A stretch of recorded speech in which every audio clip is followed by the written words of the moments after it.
carta de Paulo aos Romanos, no capítulo 3, uma citação do apóstolo Paulo da própria Escritura. Capítulo 3 de Romanos, do versículo 10. Então,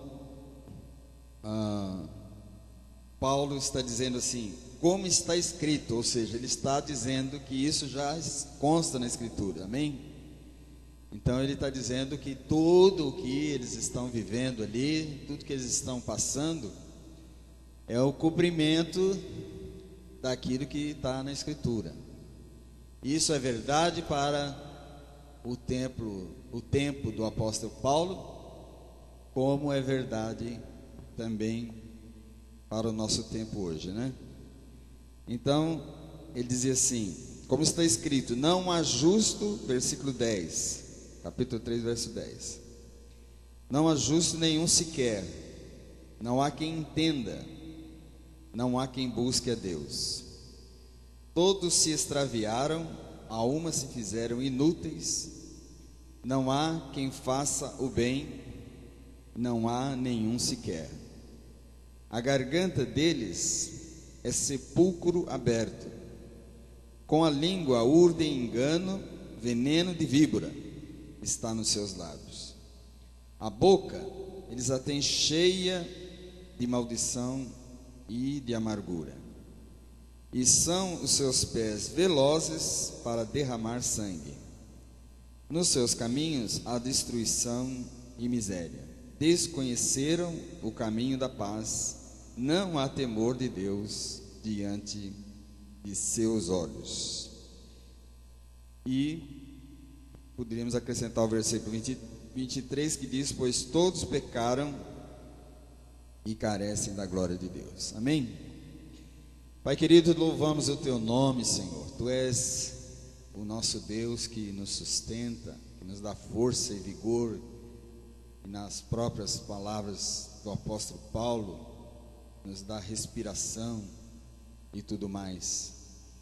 E como ele mesmo escreveu as palavras do cântico que nós entoamos há pouco, porque dele e por ele e para ele são todas as coisas. Então, pois a ele seja dada a honra, a glória, o louvor, a exaltação, em nome e para o nome de Jesus. Então abençoa-nos, Senhor, nos nossos dias de hoje, entender a tua palavra, ser edificados, ensinados pelo Senhor. Nós te pedimos sobre nós as tuas bênçãos, oramos a ti em nome de Jesus, amém. Glória a Deus. Nós temos já falado, e percebo que alguns outros líderes, pastores também têm falado, porque não é difícil de perceber, né, o tamanho da violência que o mundo vive hoje, né? Esta semana tivemos lá em Barcelona um ataque terrorista, com toda a estupidez do terrorismo, com toda a crueldade, malignidade, né, de pessoas que intentam contra a vida de pessoas que elas nem conhecem, e sem direito à defesa, sem armas, sem recurso algum, matando as pessoas, né, tentando com isso infligir medo sobre as pessoas, né? que é um instrumento mais usado pelo diabo. A ferramenta número 1 do diabo, diga assim comigo, a ferramenta número 1 do diabo é o medo. Por isso que a Bíblia diz, o perfeito amor lança fora o medo. Ou seja, a presença de Deus, a presença do Espírito Santo lança fora o medo. nos faz corajosos, nos faz fortes para enfrentar o medo. Mas é assim que o diabo age, criando a perspectiva do terror, usando o medo, né? Então essa é a arma preferida dele. Lembre-se sempre disso. Quando vir aquela raizinha de medo no seu coração, lembre-se, não é de Deus isso. De onde vem? Vem do diabo, porque é ele que lança as setinhas inflamadas da incredulidade e do medo, né? Para que você tropece e aí realmente aconteça o mal que ele tanto intenta contra as nossas vidas, né? Então essa maldade, ela está sendo notada no mundo todo, e a gente trabalha, né, dentro do nosso limite, do nosso universo, para poder enfrentar e ajudar as pessoas que estão sofrendo nesses tormentos, né, do diabo.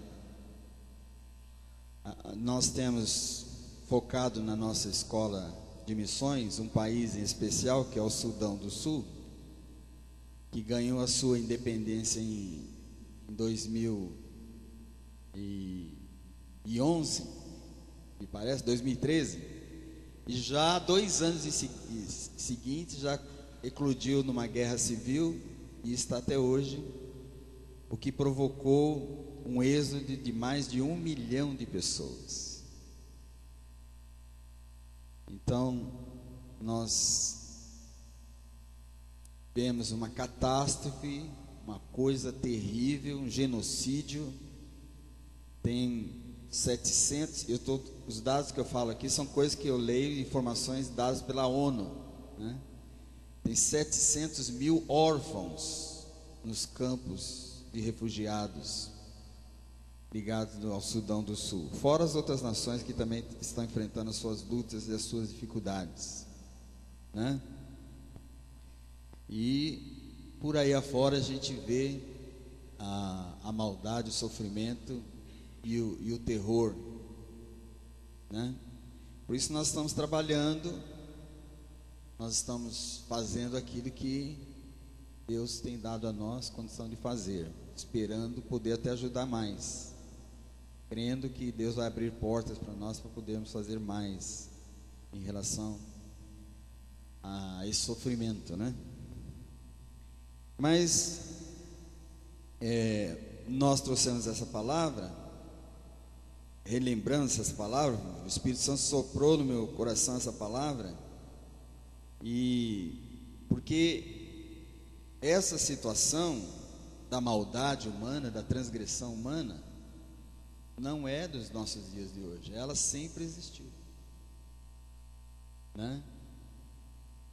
O pastor Rubens lembrou aqui que lá no jardim do Éden, que significa paraíso, então lá no paraíso, melhor dizendo, né, a maldade entrou ali, e já aconteceu uma tragédia ali, quando um irmão matou o outro irmão, mostrando todo o poder do inferno adquirido, né, na vida do homem, fazendo dele um transgressor. E de Adão até hoje, os homens são assim, maus, perversos, cheios de maldade. Como diz aqui o texto, não tem quem entenda. Olha o que diz a palavra: não tem quem busque a Deus, todos extraviaram-se, ninguém está no caminho de Deus, né? Não há quem faça o bem, não há nenhum sequer. A garganta deles é sepulcro aberto. Sepulcro aberto é um negócio terrível, né? Tem um negócio que as pessoas querem fazer, é fechar o sepulcro logo. Você pode ter até um familiar seu morto ali, mas, né? Chega uma hora que você fala assim: não, pelo amor de Deus, é meu familiar, mas enterra esse corpo aí, porque o cheiro da morte é uma coisa terrível, né? Então, a garganta deles é sepulcro aberto. Urdem engano, né? Veneno de víbora. A boca da serpente, ela traz o veneno na própria boca. Olha essa coisa terrível, na boca. Então, cheio de maldição, de amargura, seus pés velozes para derramar o sangue, nos seus caminhos, caminho do homem, há o que? Destruição e miséria. Desconheceram o caminho da paz, não há temor de Deus diante dos seus olhos. Essa é a natureza humana, esse é o ser humano, né? E a gente que lida com pessoas sabe disso. A gente percebe a natureza da pessoa, a gente percebe a natureza humana nas crianças ainda. Pequenininhos, você vê nelas a perversidade, você vê a maldade na sua natureza, que vai, né, crescendo. Então o ser humano é mau, tem essa índole do mal. Às vezes você percebe que nós que trabalhamos principalmente na área socorrendo as pessoas, ajudando as pessoas, aquelas pessoas talvez que a gente mais ajudou, talvez aquelas pessoas que mais a gente investiu nela, são as pessoas que mais mostram essa maldade em seus corações, em suas vidas, né? Por quê? Porque não conseguem se arrepender, não conseguem mudar de atitude, não conseguem fazer o bem, só pensam em fazer o mal. Então, nem é pela manifestação da bondade, a manifestação da bondade, da misericórdia de Deus, que essas pessoas mudam. O ser humano é assim. Nem pela bondade que Ele manifestou a nós, que Ele manifesta a nós, as pessoas mudam. Então, mudar a natureza humana, mudar o ser humano, é uma tarefa divina, é uma obra sobrenatural de Deus. Ou Deus entra na vida da pessoa para fazer um milagre, e é um milagre, como diz os pentecostais, daqueles que é para glorificar de pé a igreja, porque senão não consegue, não é verdade? Não consegue os seus efeitos, não consegue mudança no ser humano. Quando Deus opera esse milagre, tudo é diferente. A pessoa pratica o bem, a pessoa faz o bem, a pessoa muda de direção, mesmo que não se lhes ofereça nada, absolutamente nada. Ela tem o seu prazer em fazer o bem, ela tem o seu prazer em abençoar, ela tem o seu prazer em edificar, tem o seu prazer em construir. Depois do milagre. Se não houver milagre, desista, querido. Então a tarefa, amados, de lidar com isso é muito grande. E eu, como pastor, então, meu Deus, ore por mim, ore para o seu irmão, porque a coisa não é fácil, não. A coisa é difícil, né? É importante que você entenda isso que eu estou falando, para você entender a relevância desse trabalho, para você entender a importância que tem nós nos dedicarmos afinco, ou seja, dedicar ali com tudo, para podermos cooperar com o Espírito Santo e cooperar com Deus, para que uma situação diferente aconteça. começando em casa, começando no nosso lar, começando na família, né? É por isso que o pastor Rubens trouxe a palavra, né, falando sobre a questão de que quem edifica uma casa com sabedoria, sempre que você lembrar essa palavra, edificar uma casa, eu acho que aqui, em geral, nós temos poucos pedreiros, certo? Mas edificar a casa aqui não é obra do pedreiro, porque nós estamos falando aqui de construção, que senão seria fácil. Quando nós estamos falando em edificar uma casa, nós estamos falando muito mais do que uma construção de tijolo e de cimento, da qual nós podemos até conseguir fazer alguma coisa, porque os 3 porquinhos conseguiram fazer a casinha lá para enfrentar o lobo mau. Edificar a casa aqui significa exatamente você conseguir construir uma família, construir um lar, um homem, uma mulher, serem capazes de formar um casal que teme a Deus, que serve a Deus e que consigam gerar filhos, e que seus filhos também entrem nesse caminho do Senhor e possam ser usados pelo Senhor, para a glória do Senhor. Está entendendo? É isso que é edificar a casa. Então, edificar a casa sobre a rocha é outra palavra muito clara na Bíblia, né? Que é identificada na Bíblia pela pessoa de Jesus Cristo. Você lê lá 2 Pedro, por exemplo, Pedro fala assim: a pedra que os construtores rejeitaram. Vejam bem, a linguagem é figurada, mas não é pedreiro que ele está falando.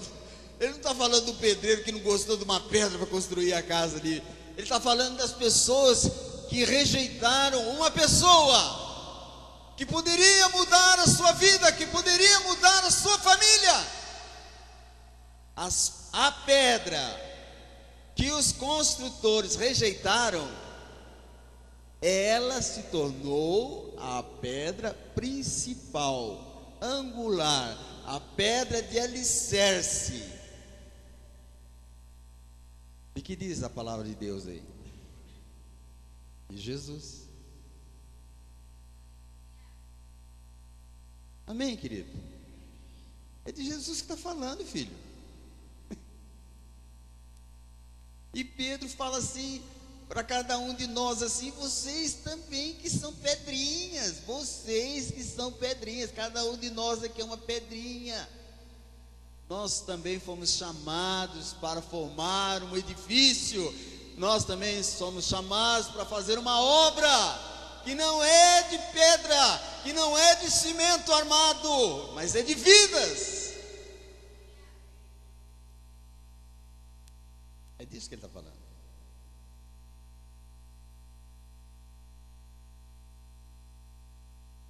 Então, construir a casa sobre a rocha, formar a sua família em cima do ensino de uma pessoa, Jesus Cristo. É isso.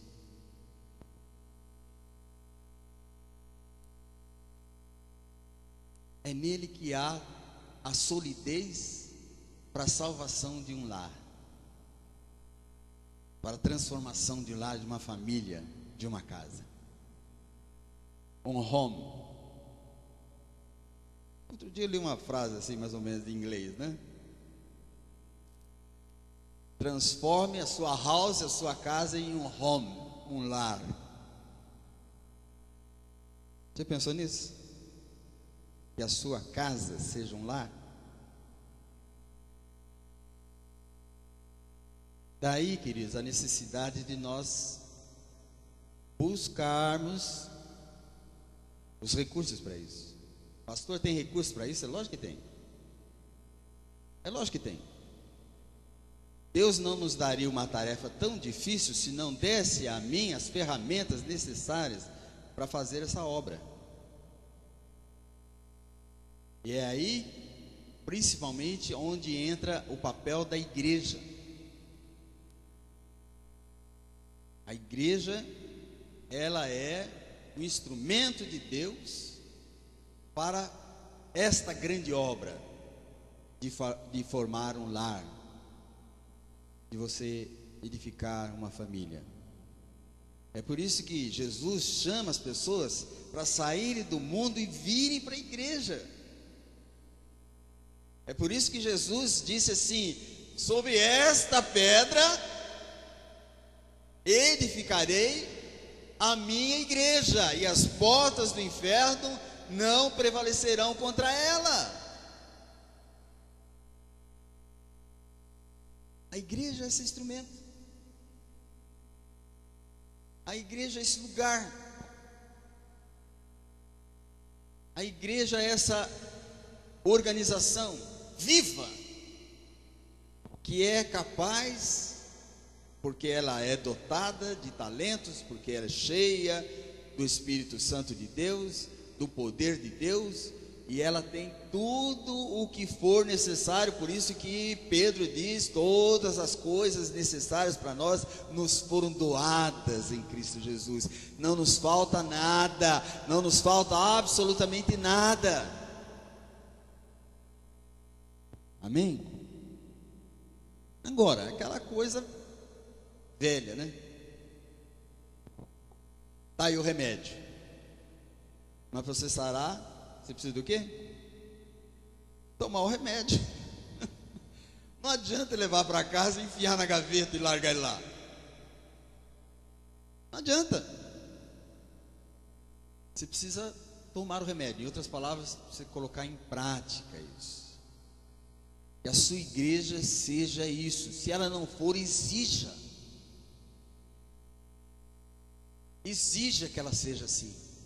Que ela produza esses efeitos, que ela produza aquilo para o que Deus a criou, para o que Jesus a fundamentou. Do quê? Para edificar o lar, edificar a família. Está entendendo? Então nós estamos sempre chamando a atenção, principalmente para as crianças, porque eu gosto mais das crianças.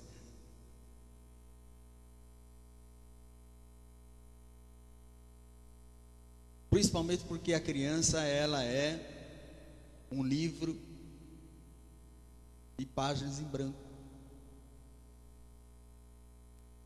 que você pode escrever nela. Toda vez que você estiver trabalhando com uma criança, saiba que você está colocando na história desse livro o seu dedo. Então cuidado com o que você faz com o seu dedo. Cuidado com o que você vai escrever. Cuidado com o que você vai ensinar, porque depois não tem nada que delete, não tem nada que apague, não tem nada que rasure. Você pode até raspar, mas as marcas vão ficar lá. Então eu tenho que pensar, tenho que buscar de Deus orientação, e eu tenho que fazer aquilo que é o que eu puder fazer, o que eu souber fazer, e o que eu não souber eu tenho que aprender, para melhor poder ensinar meus filhos, ensinar meus netos. E eu faço isso. Matéria de criança, eu faço igual Jesus, eu não perco tempo. Eu não perco tempo com uma criança, eu ganho tempo. O tempo que eu estou com ela, não estou com ela ali para distrair, mas eu estou pensando: o que é que eu posso nesse momento escrever nesse livro? O que eu posso plantar nessa vida agora?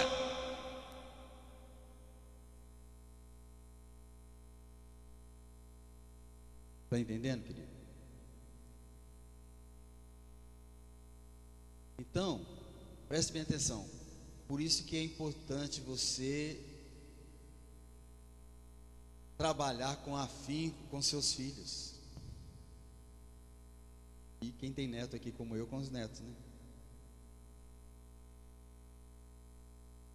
Bem, por isso que é importante o seu testemunho durante a igreja, porque o seu filho está com um olhão desse tamanho, olhando tudo que você faz. Tudo. Sua palavra é uma semente no coração do seu filho.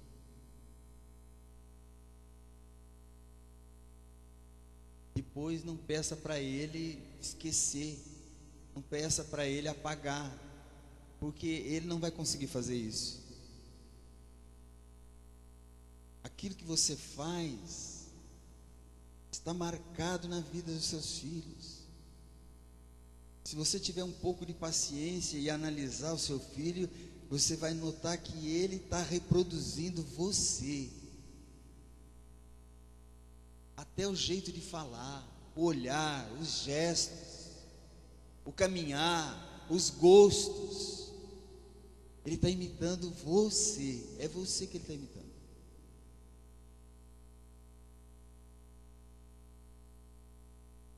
Então é importante isso. E agora, se você quer, né, que a coisa seja diferente com o seu filho, então você vai ter que ser diferente também. Não é verdade? Eu sempre disse aqui das nossas crianças no culto, por exemplo, eu disse para as crianças: não tirem as crianças do louvor, não tirem, quero que as crianças venham à frente, eu quero que as crianças participem de tudo. Ah, mas elas fazem barulho, isso e aquilo. Paciência. Temos filhos, temos que cuidar deles, temos que tolerar, né? Temos que aprender isso. Por quê? Porque esse gesto deles estarem na igreja, deles estarem participando do culto, do louvor, vai fazer a diferença na vida deles. Como nós gravamos os cultos, você pode até fazer uma experiência que eu faço, eu vejo constantemente. Veja um vídeo antigo e olhe o comportamento das nossas crianças. Depois pegue um vídeo mais atual e veja o comportamento das mesmas crianças. Você vai perceber o quê? Houve mudança. Aconteceu alguma coisa. Não é não? Vocês viram a Heloísa aqui com o microfone dela, cantando? Vocês viram ela regendo o coral, ela dançando no louvor, participando do culto? Era tudo o que eu queria. Era tudo o que eu queria desde o início. O que ela está dizendo? Ela está dizendo: eu estou aprendendo. O que vocês fizerem aqui, eu faço. Então façam direito, façam bem feito. Amém? Elas vão aprender a orar quando você orar. Elas vão aprender a louvar quando você aprender a louvar. Elas vão querer ler a Bíblia quando elas virem vocês lendo a Bíblia. Elas vão se tornar adoradores quando vocês se tornarem adoradores. Amém? Lembre-se daquilo que nós vimos aqui, na palavra de Deus. Lembre-se da luta que nós temos. Lembre-se disso. Olhe para os seus filhos. Aquela hora que alguns falam assim: eu quero te matar. A vontade é de matar mesmo, né? Quando eu era pequenininho, eu falava assim: ai, deu vontade de comer, por que que eu não comi? Por que eu deixei crescer?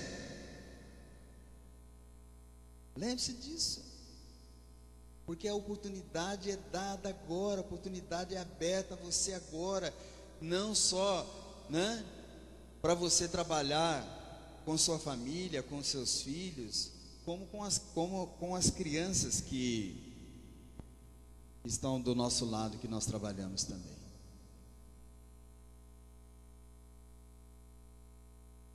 Não é verdade? Ah, tem célula na igreja, você vai? Não. Eu não gosto de célula. Seu filho vai adorar a célula. Ele vai amar a célula. Por quê? Porque você não gosta de célula. Eu não gosto de ir lá não, sabe? Sempre as mesmas coisas. Por que sempre são as mesmas coisas? Quem que faz a célula? Quem é que está na célula? Você. Que tal fazer na célula, chegar lá e falar assim: gente, me deu uma ideia aqui de fazer um negócio diferente, hein?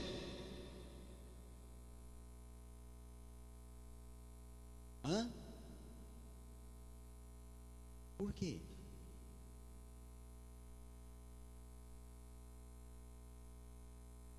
Nosso trabalho é um discipulado contínuo. Discipulado contínuo.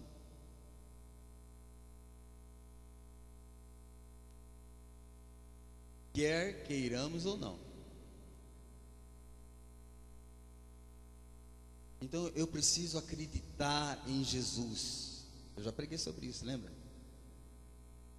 Jesus disse que o Espírito Santo nos ajude, né, a nos convencer do pecado. Qual é o pecado? Não crer em Jesus. Sabe o que é não crer em Jesus? É não crer nas suas palavras, é não crer no seu ensino. O ensino dele não faz diferença para você. Se perguntar para você: fala um ensino de Jesus aí para mim. Hã?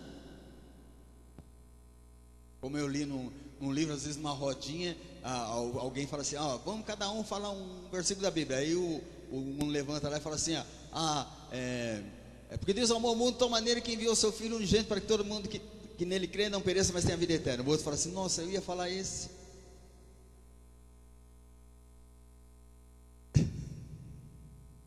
Já viram essa? Legal, né?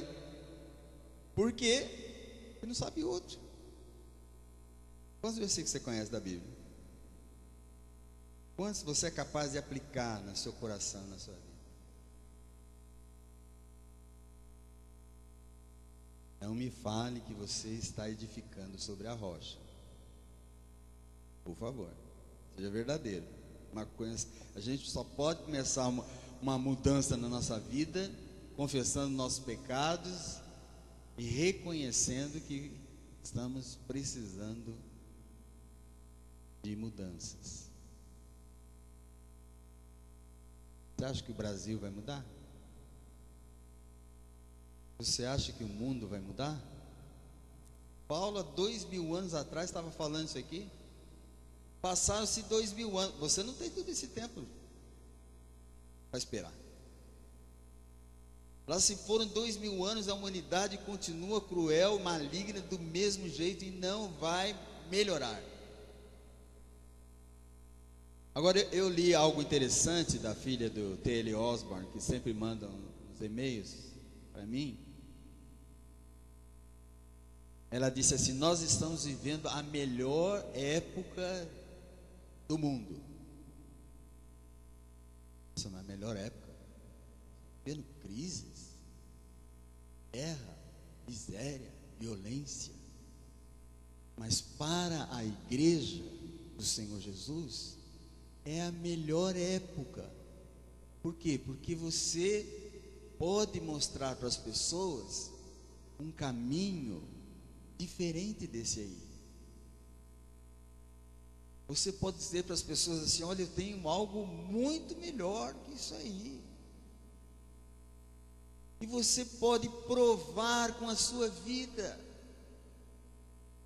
Na verdade, as pessoas só acreditam vendo. Então, quando elas viram Jesus ressurreto, elas acreditaram que ele tinha ressuscitado. Elas só vão acreditar em você porque você pode mostrar para elas que a sua vida mudou, que você foi transformado, que você é diferente, que você não está em crise, que você não está na miséria, que você não está no sofrimento, que você não está na luta que esse mundo está vivendo. E elas vão se interessar por isso. Então não tem melhor época, certo? Há uns tempos atrás, se você fosse lá na Dinamarca ou na Finlândia, teve outro ataque terrorista, você ia falar de Jesus e ele fala assim, eles iam dizer para você que nós não precisamos de Jesus aqui. Por que eles iam precisar de Jesus? Uma vida boa daquelas? Melhor renda per capita do mundo? Sem violência, sem medos, tudo tranquilo, sossegado, paisagens lindas para desfrutar na vida. Para que precisar de Jesus? Mas agora chegaram os terroristas. E o cara sai na rua e não sabe se vai ser esfaqueado, ou atropelado, ou explodido. Não sabe. Eles choram.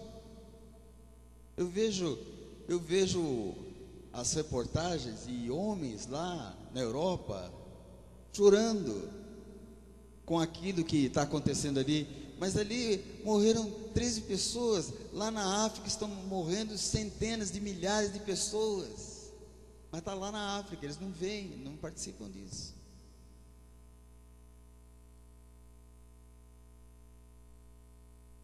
O mundo está hoje se sentindo inseguro. Na avenida, na rua de Barcelona, foram atropeladas pessoas, 100 e tantas pessoas. Havia 30 pessoas de nacionalidades diferentes, num pedacinho de rua daquela. 30 nacionalidades diferentes. Acho bom você ir aprendendo outra língua aí, porque uma coisa é assim. Então o mundo hoje é uma aldeia global. Brasileiro tem tudo quanto é lugar.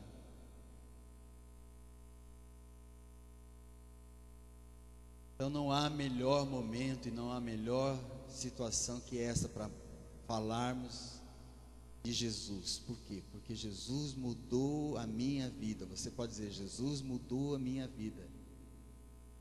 Nós aqui em Votuporanga, então, nós temos que levantar todo dia e agradecer a Deus. Nossa cidade é a única que tem emprego positivo. Tem mais pessoas sendo assinada a carteira do que demitido. Isso não acontece, eu não ouvi cidade nenhuma que aconteça isso. Pode ser que aconteça, mas eu não vi. Quantos de nós estão desempregados? Quantos de nós estão desempregados? Ninguém. Todo mundo trabalhando. E serviço não falta. A não ser que você queira escolher, né? Mas serviço não falta. Comemos bem. Comemos até demais. Churrascamos, né? Ontem eu passei ali e peguei esqueci o nome do peixe, mas um peixe grande, tilápia, tilápia. Olha que maravilha, uma tilápia. Não precisa nem no rio pescar. A vida aqui é boa demais, gente. As bênçãos sobre nós são muito grandes. Nós não temos o direito sequer de pensar em tristeza aqui nessa cidade. Não é verdade? Por tudo que temos desfrutado aqui, a graça de Deus, a misericórdia de Deus nos abençoou de estarmos aqui nesse lugar. Sermos abençoados aqui. Imagina se você estivesse lá no Sudão, ou mesmo na Europa lá e indo pelos ares. onde jovens, a maioria dos terroristas são jovens, menino passa de 20 anos de idade, e não tem o que fazer com a vida, então ele acaba com a vida dele e ainda mata dos outros também. Então nós não temos melhor época dessa de que falar para as pessoas de Jesus Cristo como o caminho, a verdade e a vida. Amém? Que mudou nossa vida, mudou nosso viver. Amém? E nós podemos cantar: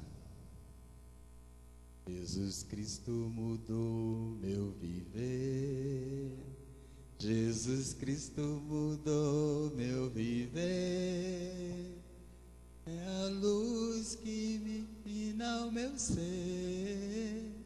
Sim, Jesus Cristo mudou meu viver. Diferente hoje é o meu coração, diferente hoje é o meu coração, porque Ele deu-me paz e perdão. Sim, diferente hoje é o meu